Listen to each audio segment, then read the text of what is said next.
Diolch yn fawr, Richard, am y gwaith heddi eto yn paratoi'r Oedfa ar gyfer YouTube. Wel, nawr y bore mae'n hyfrydwch croesawu y Parch Alex Jones, gweinidog gofales Saron Llangeler, Carmel Pen Gwyn a Soar Pen Boer. Mae yn cwmpen graig yma, Soar Pen Boer. Pam mae'n cael ei galw'n Soar Pen Boer, dwi ddim yn gwybod, ond yn cwmpen graig yma'r capel. Mam eglwys dilys, wrth gwrs, a lle briodon ni'n dau rhywbryd yn y ganrif ddiwetha. Aled hefyd yw cydlynydd hyfforddiant Coleg yr Annibynwyr yn Ne Cymru. Ac felly chi'n gweld fod yn ddyn brysur iawn. Nid mae'r tro cyntaf iddo fe arwen Oedfa i Eglwys y Tabernacl, ond ni'n ei groesawu fe yn gynnes iawn ar Zoom y bore yma. A mae yna ryw ddaw bob drwg yn oes e. Cholwn ni bai am Zoom, bydden ni heb bregethwr heddi, achos os oes yna eiran Pen-y-Bont, gallwch chi fentro o'n eiran Llangeler. Wel, mae'n braf cael eich cwmni chi, Aled, y bore yma, a aelodau o'r teulu hefyd. Gai dymuno pob endith ar eich gweinidogaeth chi y bore yma. A gai nawr drosglwyddo yr awenau i chi, os cofiau siwd i wneud. Fi ma'n mynd bynnag. O, da iawn. Reit. Spotlight the video. Da iawn. Dwi beth wedi cael spotlight arno i fyma o'r blaen. Diolch yn fawr Hywel am y cyflwyniad hwnnw. A mae'n dda eich gweld chi i gyd. Tro diwetha ddes i'r Tabernacl ym Pen-y-Bont ar y tren oedd e i gwrthsefydlu dyfrig cwbl o flynyddau yn ôl. Ond nawr mae'n dda cael bod gyda chi drwy y cyfrwng ryfeddol hwn. Oedd dim rhaid i fi hyd yn oed fynd i'r trwch o eira tu fas mwyn cael eich cyrraedd chi. Dyma rai adnodau ar ddechrau yn cwrdd o Salm 62. O fy enaid, disgwyl wrth dduw yn unig, canis ynddo ef y mae fy ngobaith. Efe yn unig yw fy nghraig am hiachawdwriaeth. Efe yw fy amddiffynfa, nim hysgogir. Yn yw y mae fy iachawdwriaeth am gogoniant. Craig fy nghadernid am noddfa sydd yn niw. Gobeithiwch ynddo ef bob amser o bobl. Tywelltwch eich calon gerifron ef. Dyw sydd noddfa i ni. Gwnewch i ni weddio gyda'n gilydd. Arglwydd Dduw, diolchwn i ti am yn galw ni ynghyd i gwmni'r rai sydd yn ymddiried yng Nghrist ac yn ceisio i fyddhau i'w ewyllus. Boedith ysbryd yn harwen a'n nerthu mewn cenhadaeth a gwasanaeth i fyd, canis nid dieithried mohonom mwyach, ond pererinion ynghyd ar y ffordd i'th deyrnas di. Amen. Fi ddiolchgar bod cyfres o ganeuon addoliad ac ymynau gyda chi yn barod ar gyfer yr addoliad. A'r cyntaf ohonyn nhw heddi, os copi o ganeuon ffydd da chi, rhif 429 yw yng nghaneuon ffydd. Yr emyn cynta yw Addfwynaf Frenin, gwaith Graham Kendrick, wrth gwrs. A mae'r gitgan yn yn atgoffa ni am ddirgelwch Duw yn anfon Iesu yn yr ymgnawdoliad, ac yn hymor yr Epiffani, rydyn ni'n cofio am y dirgelwch hwnnw. O'r fath ddirgelwch cariad nid oes i uwch, plygwch a ddolwch, cans hwn yw eich Duw, hwn yw eich Duw. Diolch.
Diolch yn fawr.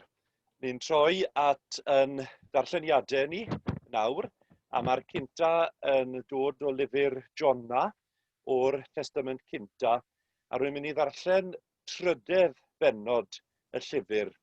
Os ydych chi'n cofio'r stori, mae Jonna wedi cael gwys i fynd i broffwydo yn Nineve, ond oedd e ddim yn licio'r syniad na, felly ath e ar gwch mor bell a phosib i ffwrdd. Ond yng nghanol y storom gas ei daflu i'r môr a'i fita gan y pysgodyn mawr yna. Mae hwnna i gyd wedi digwydd yn barod. Mae wedi cael ei chwdi ar lan, a nawr ni'n ail gydio yn y stori ym mhennod 3.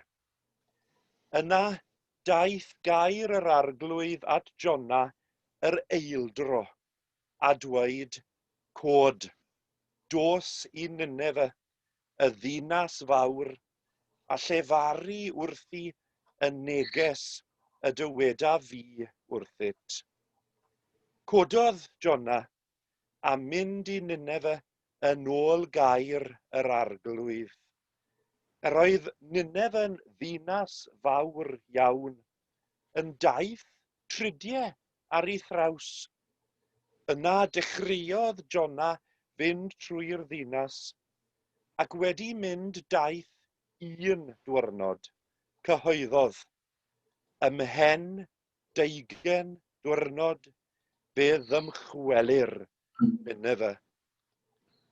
Credodd pobl Nineve yn niw, a chyhoeddasant ympryd, a gwisgo sach lien o'r mwyaf hyd y lleiaf ohonynt.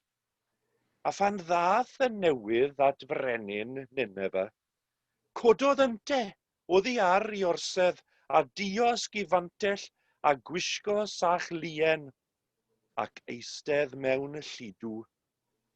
Gwnaeth broclamasiwn a'i gyhoeddi yn Nineve, trwy orchymyn y brenin a'i uchelwyr na fydded i ddyn ac anifail gwartheg na defed brofi dim, na fydded iddynt fwyta na gyfed, bydded iddynt wisgo sach liain a galw yn dair ar ddew.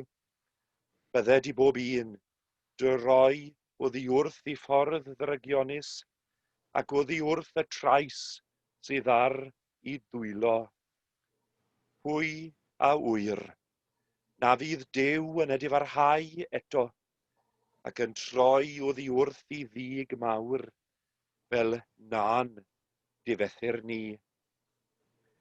Pan welodd Duw beth a wnaethant, a'i bod wedi troi o'i ffyrdd drygionus, edifarhaodd am y drwg y bwriadodd ei wneud iddynt, ac nis gwnaeth.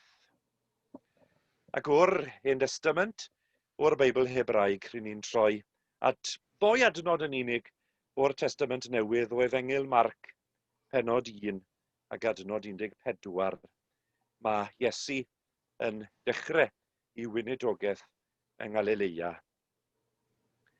Ar ôl i Iowan gael ei roi yn y carchar, ath Iesu i Galilea a chyhoeddi newyddion da Duw. Mae'n amser, meddai, mae'r foment wedi dod. Mae Duw yn dod i deyrnasu. Trwch gefn ar bechod a chredu'r newyddion da. A boed i'r geiriau hyn o'r ysgrythur bod yn fendith i ninnau a'n cynorthwyo ar hyd taith yn bywyd ni. Rydyn ni'n troi nawr at yn gweddiau, a gan i bod i yn wythnos weddi undeb Cristnogol, yr wythnos hon rhwng y 9 wrth gwrs a'r 15 o Ionawr bob blwyddyn, byddwn ni yn gweddio gyfres o weddiau y mae eglwysi drwy'r byd yn ei gweddio yr wythnos hon. Paratowyd defnyddiau ar gyfer yr wythnos weddi gan gymuned fynachaidd Grand Champ yn y Swistir, Mae'r thema a ddewiswyd, arhoswch yn fy nghariad I a byddwch yn dwyn llawer o ffrwyth, yn seiliedig wrth gwrs ar yr adnodau yn Iowan 15, ac mae'n cyfleu galwad cymuned Grandchamp I weddio ac I geisio cymod ac undod yn yr eglwys a'r teulu dynol. Gadewch I ni weddio gyda'n gilydd. Iesu Grist, rwyt yn ein ceisio ni. Rwyt am gynnig I ni dy gyfeillgarwch, anharwain at fywyd sy'n dod yn fwy cyflawn beunydd. Ro I ni'r hyder I ateb dy alwad, fel y cawn yn trawsnewid a dod yn dystion i'th ofal tyner dros y byd. Ysbryd glân, bydde di ni dderbyn presenoldeb Crist yn calonnau, a'i drysori fel cyfrinach cariad. Nertha ein gweddi, goleuia ein deall, wrth I ni ddarllen yr ysgrythur, gweithreda drwom, fel y gall ffrwythau dyddoniau dyfu yn y myneddgar ynom. Dduw yn tad, rwyt yn datgelu dy gariad drwy Grist, a thrwy yn chwiorydd a'n brodyr ym mhobman. Agor yn calonnau, fel y gallwn groesawu yn gilydd, gyda'n gwahaniaethau ni I gyd, a byw mewn maddeiant. Caniatáu ni allu byw yn unedig, mewn un corff, fel y gwelwn mai dy rodd di yw pob unigolyn, bydded I ni I gyd, gyda'n gilydd, adlewyrchu'r Crist byw. Arglwydd Iesu, gweddi oedd dy fywyd di, drwyddi draw, cynghanedd berffaith a'r tad. Trwy'r ysbryd, dysg I ni weddio'n unol a ddewyllus cariadus. Bydded i'r ffyddloniaid drwy'r holl fyd uno mewn ymbil a moliant, a deled dy deyrnas mewn cariad. Bendigedig wyt ti Dduw yn tad, am rodd dy air yn yr ysgrythur sanctaidd. Bendigedig wyt ti am rym trawsffurfiol y Beibl. Cynorthwya ni I ddewis bywyd, a thywys ni drwy'r ysbryd, fel y gallwn brofi'r dedwyddwch drwy tithau mor awyddus i'w rannu â ni.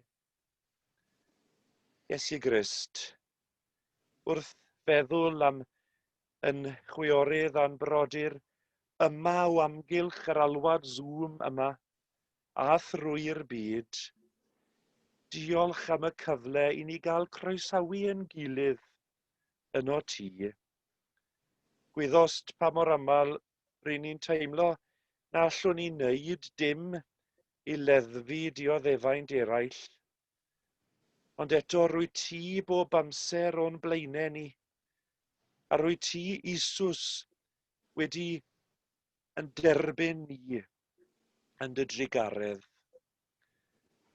Efara wrthon ni gyd, yng ngeiriau yn gilydd, helpa ni I rannu, ymgaledda ni drwy ein gweithredoedd, a bydded I ddefendydd di orffwys arno ni gyd. Ysbryd glân, y tân bywiol a'r anedl dyner, tyrd ag aros gyda ni, adnewydda ynom y dyheuad am undod, fel y gallwn fyw yn ymwybodol o'r rwymyn sy'n yn hwyno ni yno ti. Bydded I bob yr un ohono ni sydd wedi gwisgo Iesu Grist yn ein bedydd, uno a thystio gyda'n gilydd i'r gobaith sy'n yn cynnal ni. Arglwydd Dduw yn tad, diolch bod cyfle da ni nawr i uno gyda'n gilydd yn gweddiau ar yn haelwydydd unigol a nes ymlaen drwy y darllediad ar YouTube. Una ni ymhellach o Dduw, a chymer hefyd yn gweddiau preifat personol ni.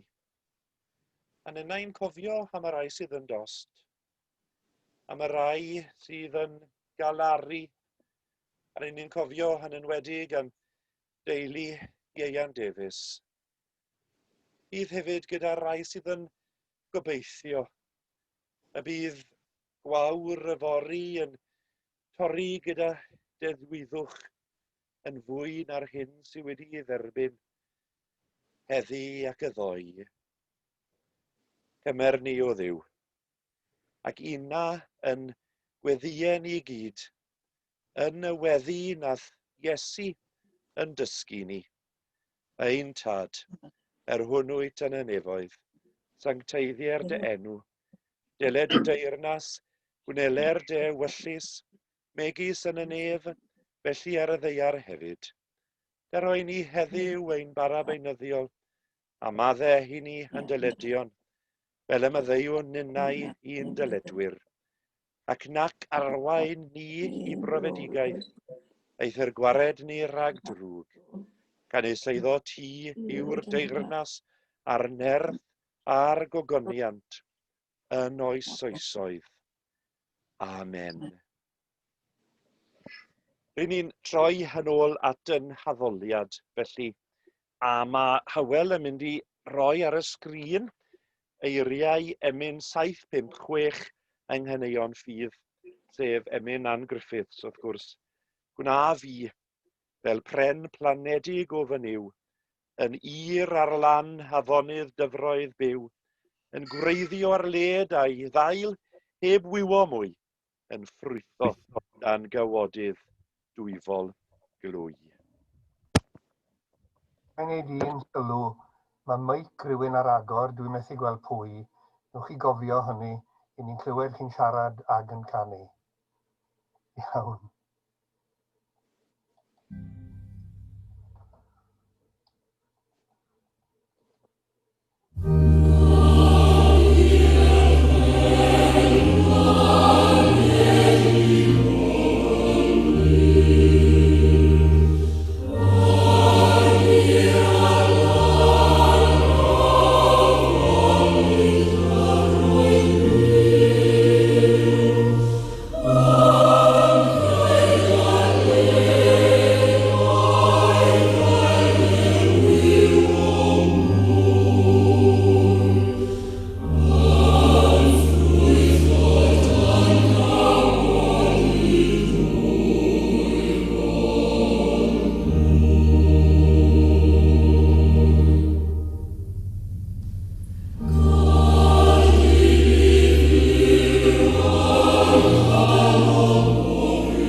Diolch yn fawr iawn. Mae'r profiad ni gyd wedi i brofi yn ystod yr wythnosau diwetha wrth wylio newyddion o America wedi bod yn un ryfedd, ond yw i. Mae bron y bod fel tasa ninnau wedi gorfod gwasgu mewn i fola'r pysgodyn mawr yna fel Jonna yn y stori, yn yr llyfr sy'n dwyn yr enw yna. Wedi cael rhyw brofiad tu hwnt o ryfedd.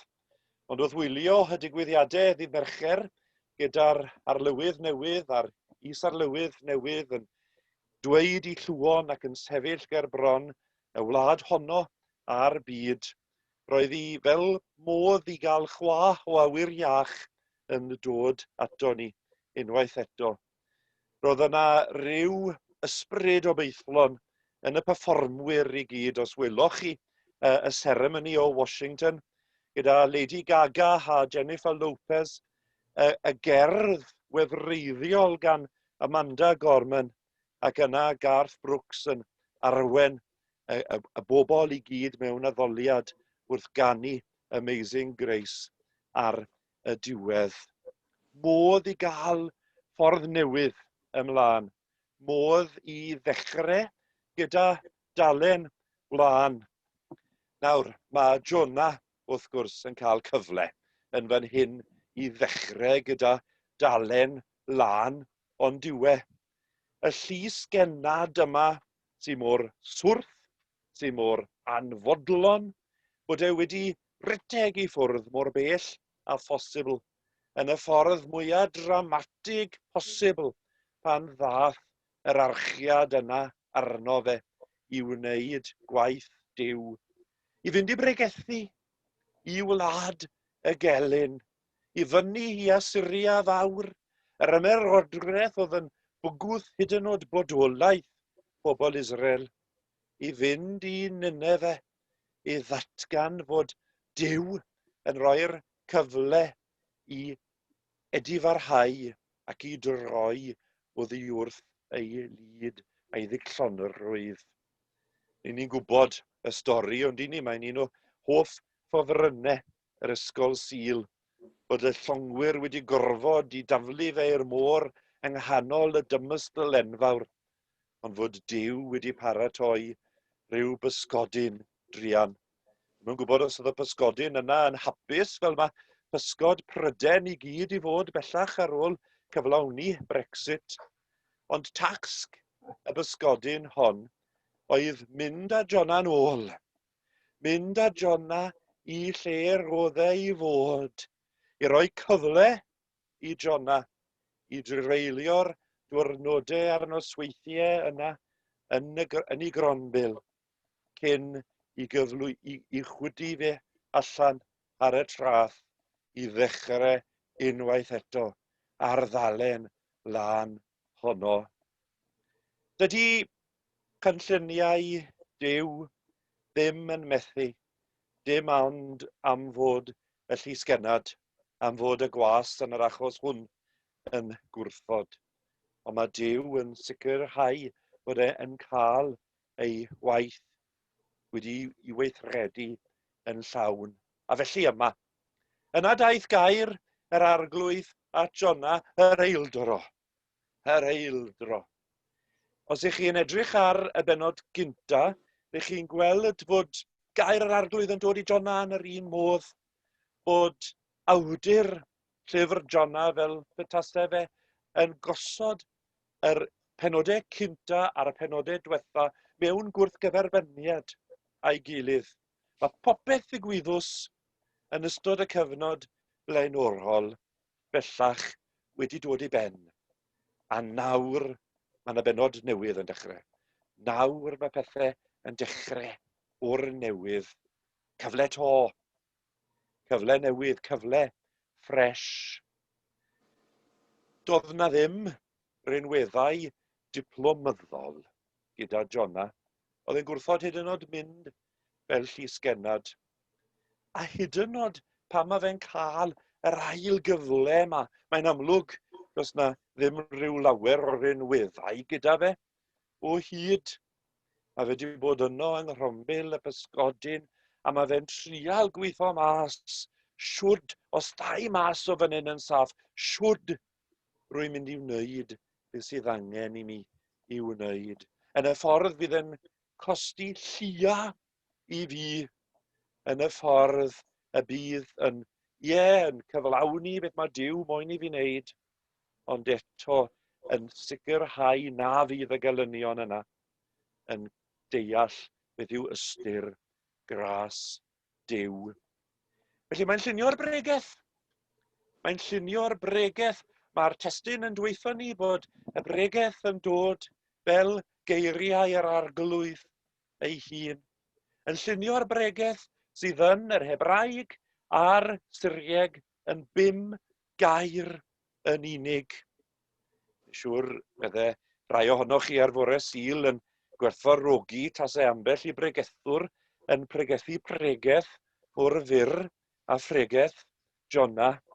Ond dyna ni, pregeth 5 gair. Adi arbat, wme, ininwa, inabak. Adi arbat, wme, ninwa, inabak. Ymhen 20 wyrnod, dymchwelir Ninefa.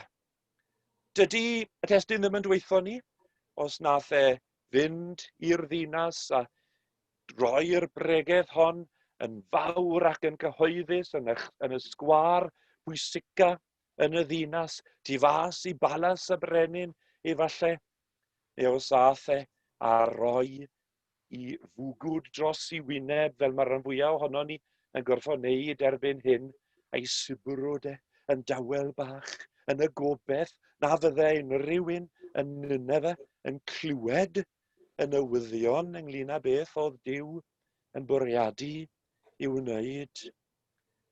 Jona ym mhob ffordd posibl yn trial osgoi y cyfrifoldeb.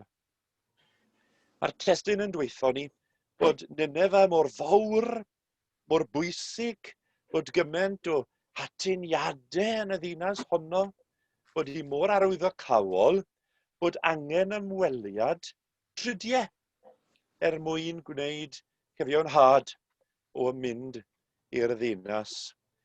Ond dyw Jona ddim yn mynd i botsian gyda beth bynnag, mae'r llyfr ymwelwyr yn dweud, na, a fe yno am ddwrnod yn unig.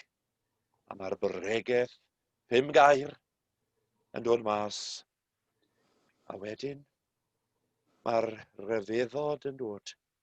Bod hyd yn oed y gelyn, hyd yn oed y rai oedd gynt tu fas i gwmpawd gras, tu fas i gynllun Duw yn edifarhau. Yn gwisgo'r sachliain yma, yn eistedd yn y dwst, yn eistedd yn y lludw. A mae hyd yn oed yn ôl y testun, y gwartheg a'r defed yn gorfod mynd mewn i'r ympryd am ryw gyfnod. Am fod gras Duw yn cyrraedd i'r eithafon.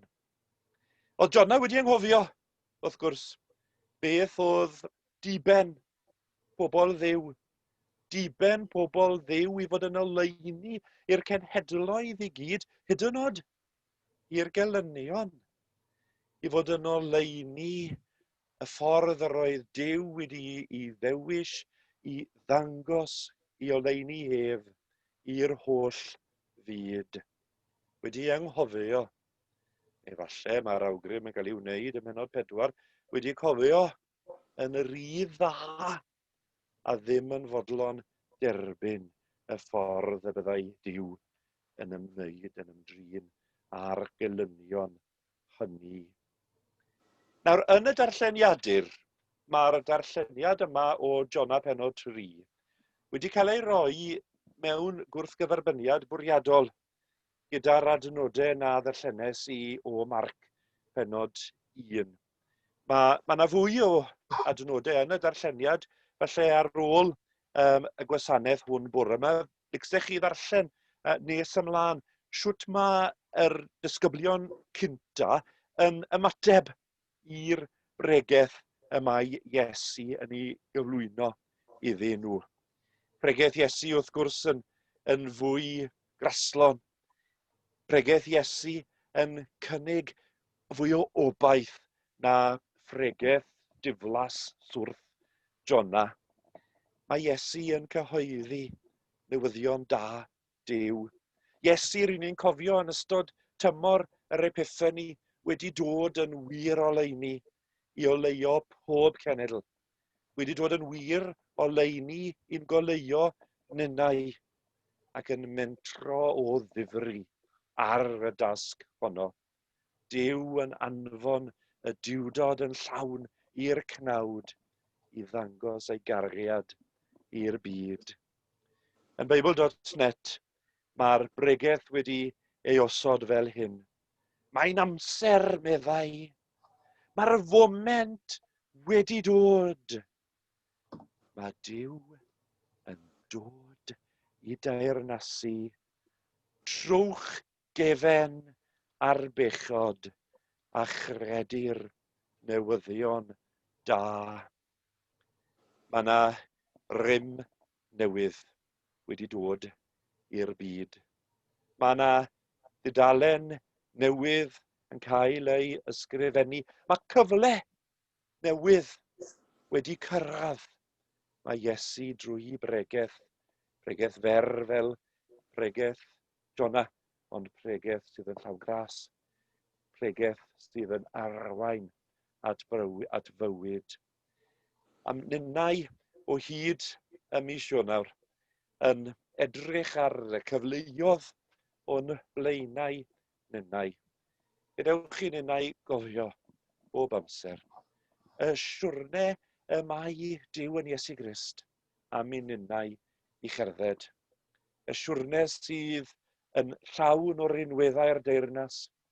Y siwrne sydd yn golygu yn bod ni rhy bynnag y mae cyfle yn dod i ni, yn cael gwasanaethu yn gilydd.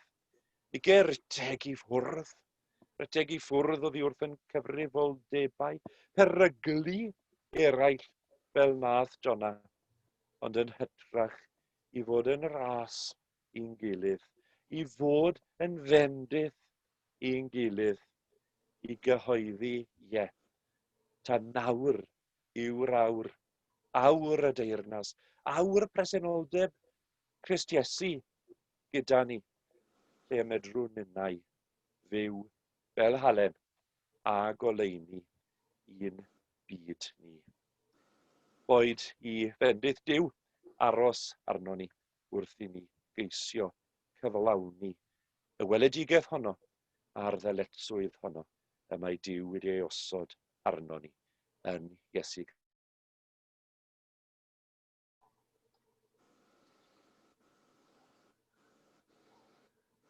Mae un emyn ar ôl felly, sef rif 718.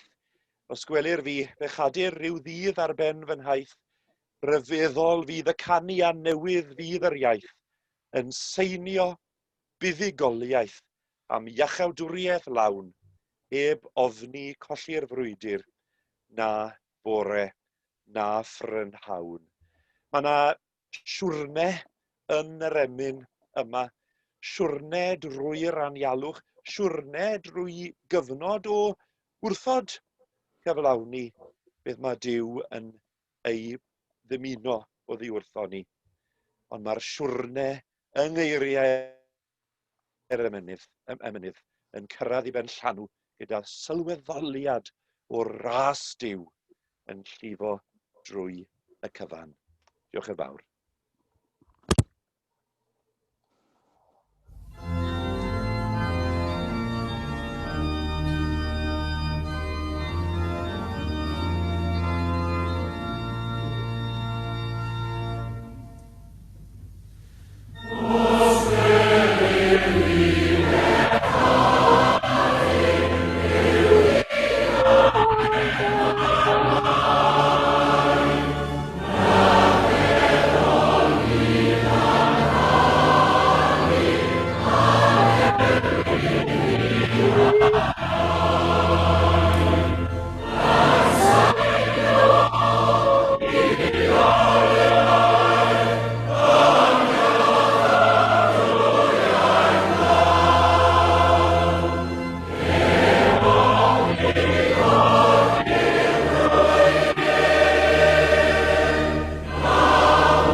Diolch yn fawr am y cyfle i ymuno gyda chi mewn addoliad heddi.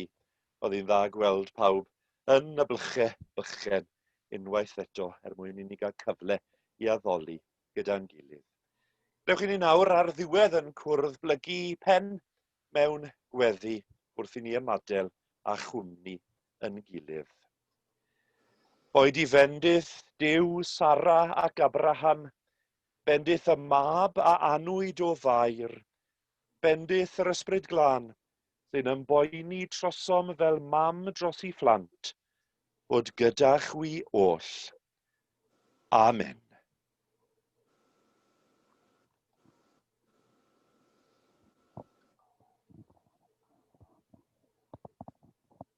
Diolch yn fawr iawn, Aled. Diolch o galon am yn harwen ni mewn oedfa gyfoethog y bore yma, am y fyrdod a mynd â ni gyfeiriad y bach yn anusgwyl falle. Bod ni gyd yn gwybod stori Jona neu stori'r Morfil, wel, nid yn aml iawn yn ni'n troi i lyfr Jona am y fyrdod. Diolch o galon i chi.